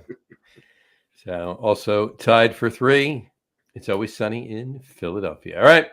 Go up to the top 2 right now. Number 2 is Arrested Development. Pete, this was your number 1. So yeah, this was the show I mentioned before. I got the DVD set, and so I was able to enjoy it that way. Just the writing, the ridiculousness, the characters, it's chaos. But there's the element of good in Michael Bluth, and all of the characters are spot on. Jessica Walter is wonderful. Tambor is wonderful. Even Michael Cera, is the geeky, I mean, spot on, lovable, sympathetic, David Cross. Oh my God. Portia de Rossi. I mean, Will Arnett. And then who's the girl who played the younger girl on the show? She's fantastic. Yeah. And Tony, what's his name, who played Tony Hale. Hale. Yeah. I mean, all of them brilliant, all of them completely weird, except for, Michael Bluth, who's holding everything together, the one sane person. I mean, everyone let's not forget about Henry Winkler. Yeah, Henry Winkler, who was eventually replaced by Scott Baio. Which is pretty funny. Liza Minnelli, Carl Weathers. Insane. Great writing, Right. Judy Greer is that's right. Is Kitty. George Booth is oh my God. Ed Begley, wasn't Ed Begley Jr. on that too? Mm-hmm. Yeah, that's great. Right. Crazy. He was like the super Echo guy or whatever. Was that? Yeah. Oh yeah. Yeah. I don't know. They don't make them like that anymore. No. I mean, so much so that. Yeah. Meanwhile, back at the model home, I think it was two in the attic of the model home. Right. Pop. Yeah. He said, well, that's where Jeffrey Tambor's character was hiding. You know, that's right, he was hiding. Pop needs a treat. Right. I mean, I think it ran for 2 years, and then they brought it back. Like, was it only 2 years? I think it was only 2 seasons. Yeah, I think it was 3 seasons. It was 3 seasons from 2003 to 2005. So 22 episodes, 18 and 13, and then it came back. Came back in 2013. 2013. And then 2018. Yeah. And it was okay in 2013, but the stuff after that, it fell a little short for me. Yeah. But, Ron Howard. Yep. Great show. It's really great. It could have very easily also been my number one. Yeah, everything hit. Yep. There really was nothing that fell flat about it. No. It's fantastic. Yeah. All right. And speaking of fantastic, our number one show for the 2000s is Curb Your Enthusiasm. Of course. And just to point out, we pointed it out before, we were talking about it before we started the show. 2 weeks ago on our top 10 shows of the 90s, our number one show was Seinfeld.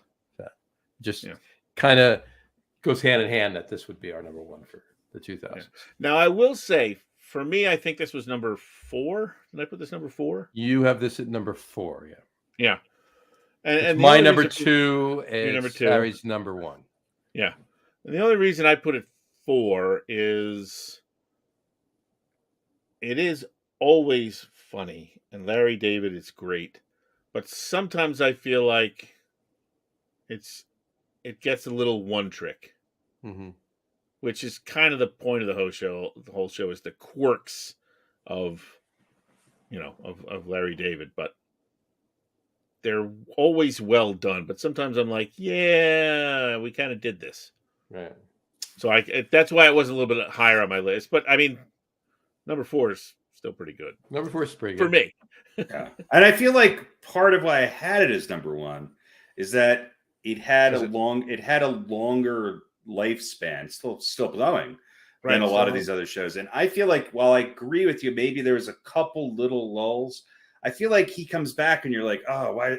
And then you're like, okay, it's better than ever. This season he is opening up a revenge coffee shop.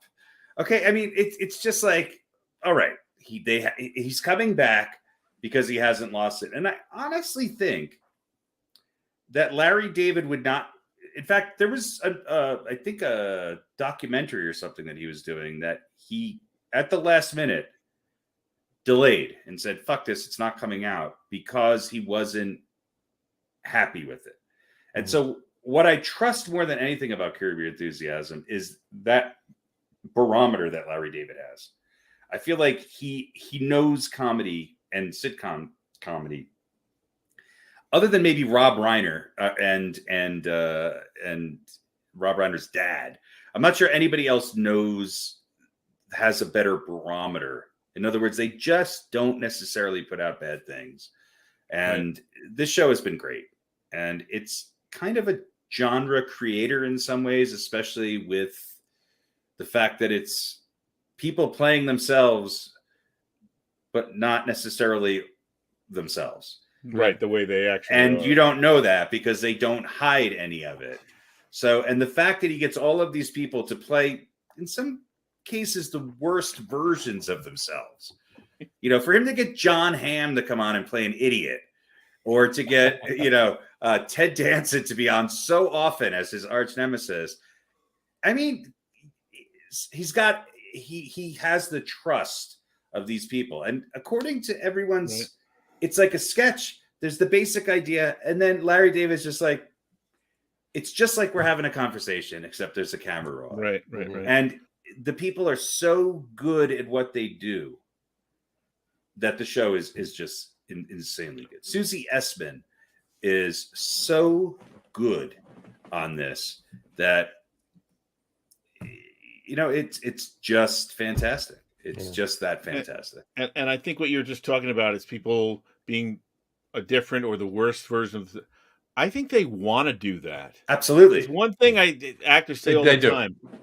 Right? And not just people who completely get typecast, but like, I want to be something other than, I don't want to have to be the image. I don't want to have to, but yet they trust him enough to put it in his hands, so to speak. And that, I think, says a lot about him and what he brings to the table. And they're like, yes, I've always wanted to do this, and now I'm going to do it because it's Larry David that I'm going to do it with.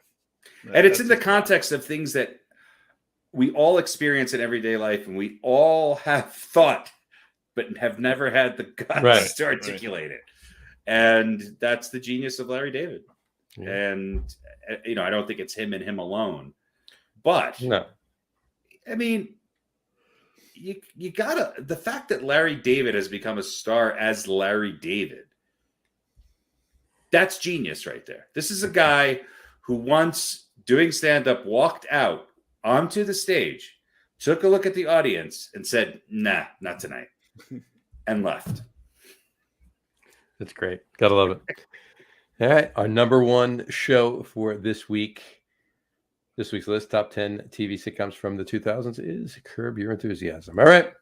That brings us to this week's Old Balls.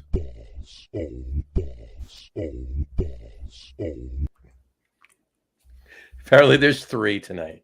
Wow. Our technical graphics and audio is getting so much top notch. All right. So let's try it again for real. This week's Old Balls. I think that's enough of a lead-in. I think we'll cut our losses and move on from there. That was better than anything I could have. Yeah. Well, first we had 3 and then we had a half. Yeah. So we'll save. No. We didn't have a half. We just had balls. They weren't old. That's all. Yeah. We'll work on this for next time, and we'll make sure we get it down to 2. All right, Harry. Tell us who this week's Old Balls is. This week's recipient of balls is the show Louie, which, look, I know there's a lot of, I think disappointment and anger and disappointment with Louis C.K., but his personal misadventures aside, this show was fantastic. And, Lucky Louie I thought was great. And this show, again, much like Curb Your Enthusiasm, is kind of walks the line between biography, real life, and not. And again, he kind of is able to bring people in sort of playing themselves. He sometimes brings people in who play 4 or 5 different characters with no explanation. There's huge jumps in storylines. It's black comedy, it's satire, it's surrealism, it's cringe. It's all of these things wrapped up into a relatively slow-moving comedy that centers around Louis C.K. going to the Comedy Cellar in the West Village and working out, comedy routines and the life of his life that is surrounded by it. I think there's 5 seasons. I think you can only see it now on his website. But it's worth a watch. And I've always thought that Louis C.K. had a certain mind or for comedy and a perspective on comedy that was very unique and very different than everybody else's. And I think he's done some incredible work over his time in television and obviously in stand-up. But yeah, Louis, it's a great show. And he was also the producer on Pamela Adlon's Better Things, which I wouldn't necessarily say is a comedy, but it as far as TV shows in the last 10 years, it's also right up there. So I think this is I think this would have fallen somewhere into my top 10, probably top 5, actually, if I didn't think it would, if I didn't have it designated for this. But, and I think it was a little underrated at the time. I don't think it got seen by as many people. No, I don't. It definitely didn't. Yeah. But it's very, very interesting, and I think really, really well done. I think it's probably the most creative and unique and kind of new take on the comedy format in quite some time. Yeah. All right. Yeah. Louis, this week's Old Balls. That was just one. Definitely underrated. Painful to watch at times. Well, again, yeah. I mean, that's the mind of the stand-up. That's right. I mean, there was a reason he was as big as he was before he whacked off in front of some people. Or he was not afraid to go anywhere. No, and most of it was him revealing his worst side, no pun intended. Right.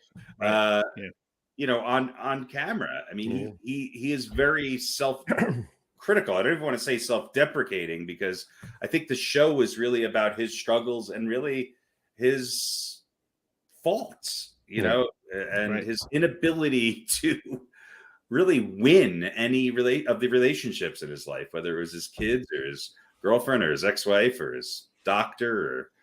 Or by the way, his doctor is played by Ricky Gervais. Yeah. That's right. Dr. Ben, who's one of the best cameos ever. Yeah, one of the best cameos. There's a lot of good cameos on here. I think even Jerry Seinfeld and Robin Williams are on here as kind of versions of themselves. But really, really good. All right. That brings us to our non-sports Just a Quickie. Ooh, non-sports. Non-sports Just a Quickie. This past weekend was New Year's Eve and New Year's Day. Right. So this non-sports Just a Quickie is, Harry, we'll start with you. What is your favorite, your all-time favorite New Year's Eve drink? New Year's Eve drink. Mm-hmm.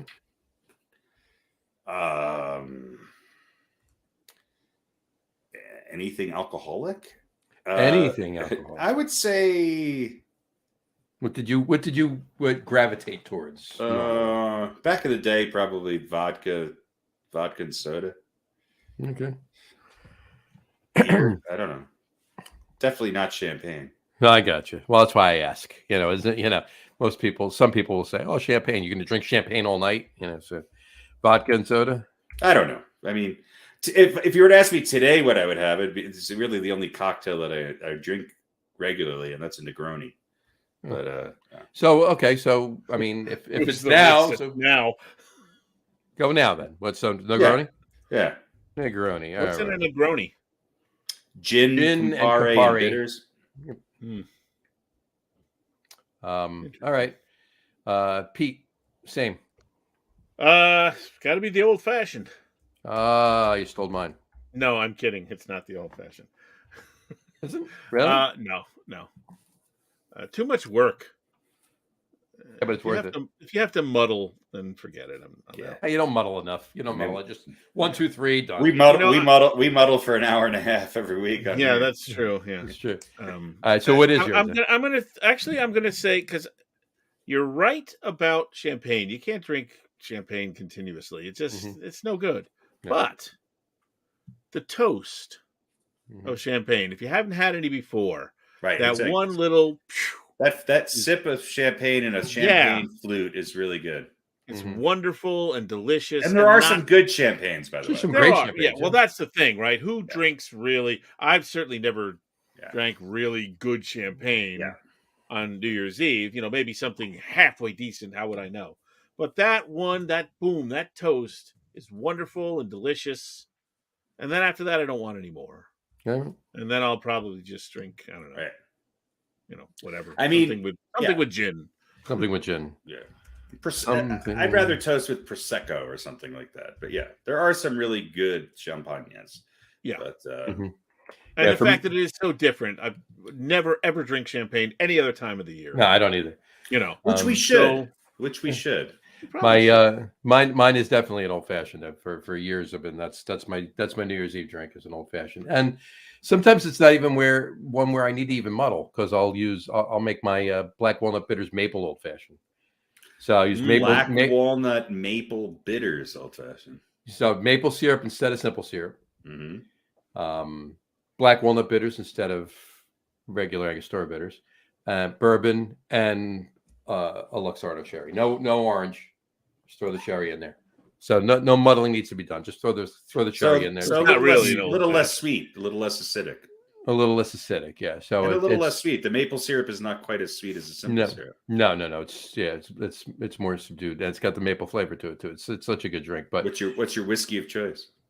It depends. Just a good bourbon. Anything that's not like run of the mill bourbon. I mean, Makers. Usually I'll go with. Is an old fashioned always bourbon? Yeah. Well, you can use whiskey, but it's bourbon. Yeah. Okay. Yeah. A Manhattan is for whiskey. Manhattan's whiskey. Manhattan can be bourbon too, but that's vermouth and that. So I think it has a different name, right? A whiskey Manhattan. A bourbon Manhattan. Bourbon Manhattan. That might be. I think, or maybe it's not. It's called the Staten Island. It's called the Queens. It's called it's called an Uptown. So anyway, that was mine. And just for shiggles, if you will, what's your Harry? Go back to you. What's your favorite thing to eat on New Year's Eve? I mean, there's a joke there, but I won't say it. I'll put it in. No, I don't know. If on a good New Year's, I'd probably go out to eat. And usually if I go out to eat, it's probably something Italian-ish. So I would say a good pasta. There you go. Pete? Trying to think of usually we have like the Hors d'oeuvres. Mm-hmm. It's like a that's what I was gonna say. If it's my joke, is the Hors drawers. Hors drawers. So a good bunch of hors d'oeuvres. Yeah, I mean probably because usually like my Deviled wife's eggs. family and her in-laws family. Mm-hmm. There's always, like, if we're having a party or a get together, whether it's a birthday or New Year's Eve, there's always snacks and hors d'oeuvres, and then there's a meal. Mm-hmm. But New Year's Eve is usually just snacks and hors d'oeuvres. Probably, right. You know what? I'll probably just say, chicken wings. All right, wings. There you go. Because there's usually some chicken wings, and that's not something I eat a lot of, and it's not something we really make. Mm-hmm. Any other time of the year, for like a birthday party or something like that. We don't really nobody makes chicken wings for Super Bowl and New Year's Eve. So Super Bowl, New Year's Eve. Well, mine is I for a while we were going out on New Year's Eve to a place every year we went, and we were getting a nice like ribeye. But for me, New Year's Eve, throwback to my childhood and even getting a little older there, and Chinese food. Oh, some Chinese food. Like Jade Fountain from North Arlington, the poo-poo platters, so it's like hors d'oeuvres, but Chinese hors d'oeuvres, if you will, that kind of thing. Shrimp toast, egg rolls, So chicken barbecue wings beef. with a different sauce. Chicken wings with a different sauce. There you go. There you go. So anyway, that's fine. All right. There you go. That's our just a longie quickie. There you go. Read that. All right. That brings us to Pete's box over under. Ah, okay. Didn't even ask you because I saw the paper hanging. There's the paper hanging here that has the answer. Mm-hmm. So I was struggling to come up with something. Last week I sprinkled some money in front of the camera, but I was going to ask you how many bills that was, but that didn't seem fair. Plus, you could go back and look at the film and try and figure it out. So I was looking around and I came across this ratchet here on my desk. And it's a little one, not very big. That is, well, you know. So here's the thing. So so the over-under is, what size is the socket here? What do you call is it? You call it the socket, right? This is the ratchet. Mm-hmm. Show us the end. Show us the end of it. I can't show you I'll show you I want to make sure you can't read it because the size is written on the size. On the No, side. I mean the actual opening. Gotcha. So this is the part that goes on the screw. Right. Is it millimeters or inches? It is standard measurement. Okay. Mm-hmm. In this country. In this country, yes. Okay. Unstandard for almost the entire rest of the world. Okay. And again, here's a stapler. And you can see this is the baby. Okay. This is the baby ratchet. Right. So, what size is this? Right. The over-under is 5/16. 5/16. The over Under 5/16 mm-hmm. for the ratchet. And I'll spin it. Oh, I should have used this New Year's Eve. There you go. Whee! Happy New Year! All right, who wants to go first? John? Harry always goes first. So, John, you want to go first this week? I'm gonna go under.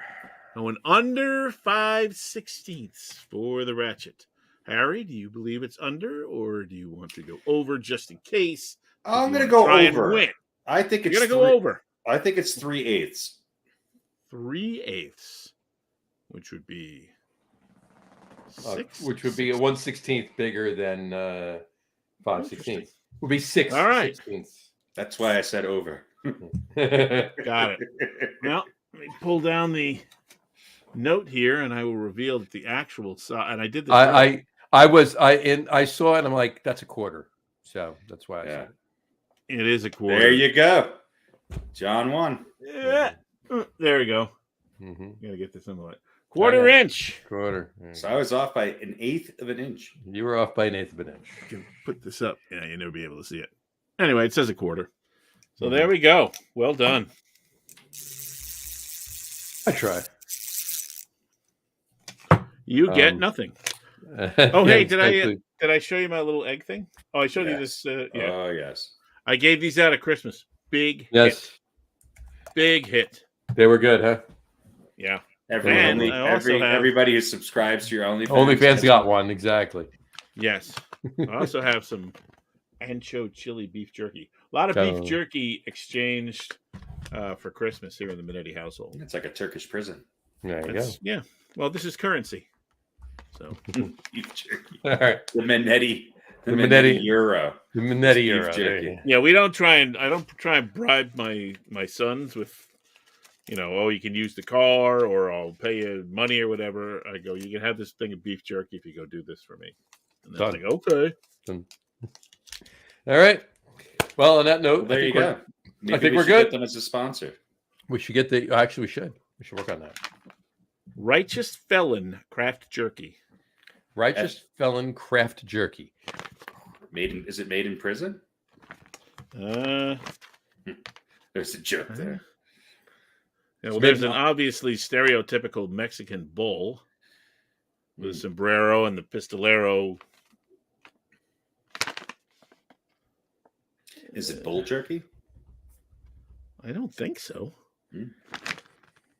Biltong. What's biltong? Biltong? I don't know. Air dried beef biltong anchovia. That's the name of it, anchovia. Biltong is that like bull tongue. Is it biltong? I have to look at that. Biltong, Maybe I don't want to know. yes. Biltong is a form of dried cured meat originated in South Africa.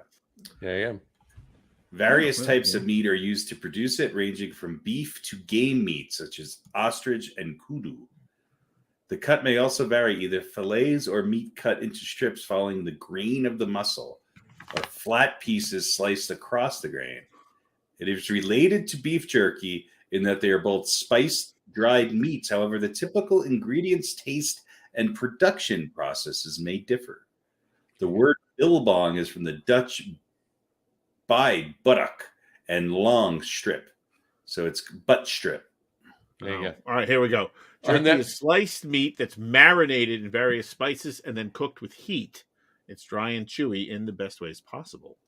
Biltong is shredded meat that's cured in vinegar and air dried, making it softer and saltier, which is actually our usual Tuesday night theme, softer and saltier. Softer and saltier. There you go. You mean Wednesday night's theme? No, his Tuesday night. No, the only fan. Only fan night theme. Softer and saltier. Yeah, Tuesday night you got the softer and saltier. Friday is Fondue Friday. Fondue Friday. Right. Yep. Do you ever? I mean, there's always beef jerky involved. Always, every night. There's always some sort of beef involved. There's always jerky, and usually jerky too. Yeah. Exactly. It depends on how it's shredded and pulled. Exactly. All right. On that note, I think we've had more than enough fun. We will wrap up the show for today. We want to thank everybody for watching. And for those of you just listening to the audio podcast, thanks for listening. Don't forget to visit our website, www.getonwithitpodcast.com. That's getonwithitpodcast.com. And please remember, like us and follow us on all of our social media, Facebook, Twitter, and Instagram. Just search for the Get On With It podcast. And of course, all of the shows are available on YouTube as well on the Logger Room channel. Remember, we go live with video podcasts on both Facebook and YouTube every Wednesday night, about 7:30 p.m. Eastern time. And for those of you who just want to listen to the audio podcast, you can do so on Apple Podcasts, Spotify, TuneIn, Stitcher, Google Podcasts, Amazon Music Podcasts, and iHeartRadio as well. If you haven't done so already, please subscribe to one or more of those feeds, and you will never miss a show. Again, thanks for following along with us. Have a great rest of your week. Have a wonderful weekend. Once again, Happy New Year to everybody out there that's been listening. And got a lot of good stuff coming up for you in 2023. So just, gear up. All right. Anyway, have a great weekend, folks, and we will talk to you soon. Take care. Cheers. Our next show is just Pete eating biltong. Just Pete eating biltong or biltong. Doesn't make you have to spit, though. Doesn't. Why don't they in the movies, they always chew the jerky and they spit? Yeah. Or is that tobacco? That's tobacco, yeah. I don't spit. I enjoy it.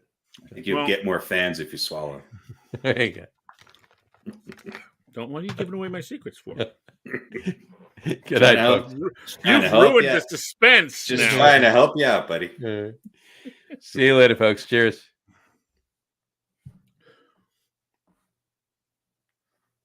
Bye, everybody.